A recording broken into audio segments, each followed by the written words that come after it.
What's up, cinephiles? Welcome back to the channel. Today I'll be talking about the Netflix film Penguin Bloom, directed by Glendyn Ivin. This is based on the inspiring true story of Sam Bloom. In here, she's portrayed by Naomi Watts, a wife and a mother of three who suffered into this terrible spinal injury, causing her to be paralyzed from the waist down. Before I continue with this review, why don't you guys show your support to the channel by hitting that like button and subscribing to us for weekly reviews of movies and TV shows.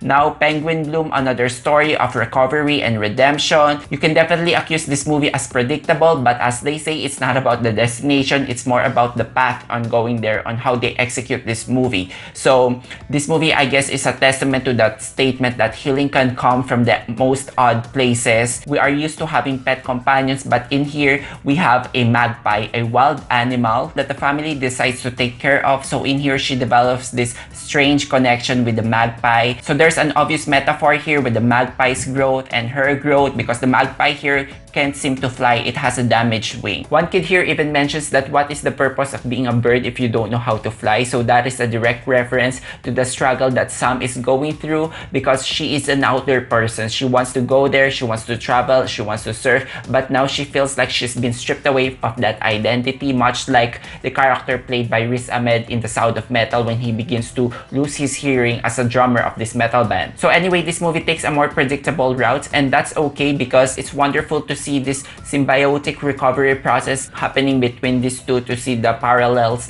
of their growth. And this magpie being a reflection of her own personal issues doesn't make this movie any less moving. So yes, it's about reconciling yourself with this new normal, the emotional healing, because the first act of this movie, you can see that Sam is in a troubled state. She's not only struggling physically, but also mentally and psychologically, and very much getting into the headspace of what a paraplegic feels like, knowing that you can no longer do the simple tasks that you used to do. You feel so useless, and also that added layer that she feels like she's being stripped away of being a mother, because she can no longer perform the functions efficiently and effectively. She can't run to the aid of her child whenever they need help. So in the beginning of the movie, we find Sam in a state of resignation. This is not clearly a healthy way of acceptance. There's a lot of guilt and despair, but what's wonderful is the movie does this in a subtle way. It's devoid of any histrionics that you would expect in this typical redemption movie. The movie does not lean too much to over sentimentality. It still remains to be a sweet and tenderly crafted movie, but I guess this movie speaks more volumes in its quiet scenes. I really appreciate the understated direction here of Ivin. She frames a lot of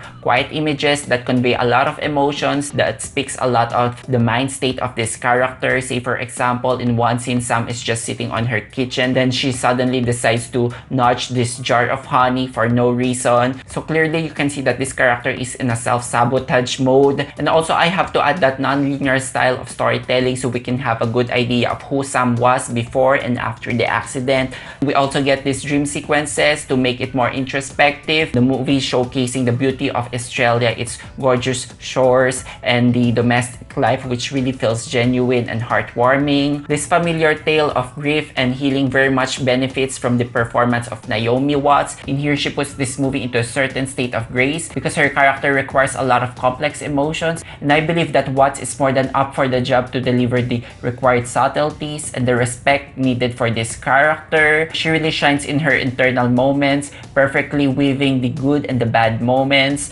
and also she has a good chemistry with her co-stars here. The movie is really strong when it focuses on the tender moments of the Blooms taking care of each other. It's unfortunate, however, that Watts is not getting here much campaign. I don't think she's being pushed much for an award here, but you know, award or not, I have to say that Naomi Watts did an incredible job here, because she really captured the hurt and hope of what a paraplegic feels like. And also I have to commend Andrew Lincoln. In here, he plays Cameron, the caring and attentive husband of Sam. I think Lincoln perfectly captures the balance of what it feels like to keep your chin up, to support your loved ones, and also managing his own pain, because in here he has to control his emotions. He can't be too happy in front of Sam, who's undergoing through such terrible time, and he can't be too sad in front of the kids. So in here, he's a photographer. That is quite a nice change, because I'm so used to seeing him in The Walking Dead holding a revolver. So in here, he holds this camera. And I think this is his first movie role since he left The Walking Dead. I am a huge fan of that show, so I think I've seen his whole acting range from that show. I know when he's sad, when he feels guilty, when he's in despair. But in here, he brought something new that I did not expect. It's refreshing to see his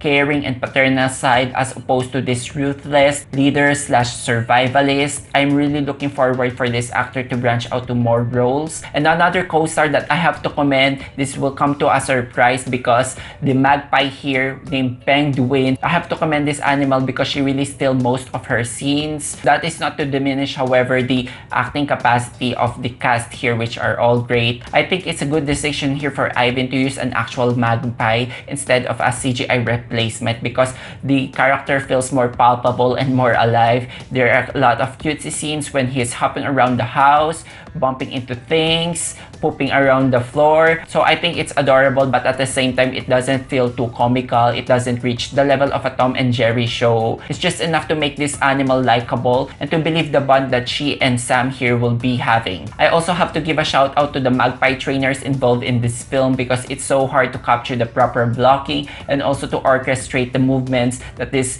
animal will do. And speaking of debut roles here, another important character here is Noah, played by Griffin Murray-Johnston. This is his film debut, and I think this is a pretty much solid role for him because a good chunk of this story is told through his perspective. Griffin here holds his own, standing opposite Lincoln and Watts in portraying this kid, this soft-spoken kid exuding with warmth and kindness. In here, he also has this nice storyline because he feels like his mother has been snatched away from him. He also thinks that it was his fault why her mother got into that accident, and also believes that her mother was mad at him. So that is truly heartbreaking. Then another character that I have to mention here is played by Rachel House. As her kayaking instructor, she's only here for a few scenes, but her scenes are nothing short of inspiring.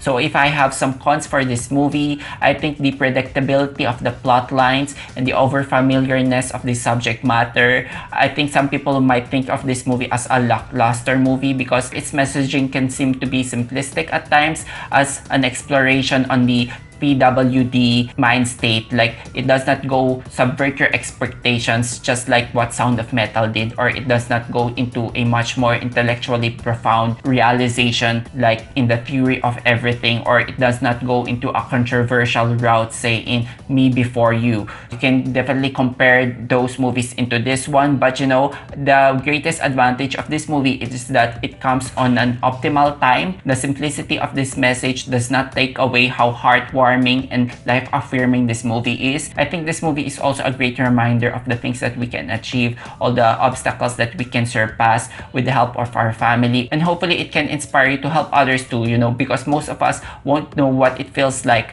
to be in Sam's shoes. But you know, the courage of the Bloom family to share their story will really inspire a lot of people. There is a catharsis by the end of this movie, and it very much feels earned. Normally when it comes to these tearjerker movies, I usually cry, but I did not. But however, I am still glad because this is still a profound and spiritual experience enough for me, worthy of a viewing. Performances are all great, so I'm going to give this a 4 out of 5 stars. Also stick for the credits section so you can see the slideshow of family photos of the Bloom family, so that is truly heartfelt to watch.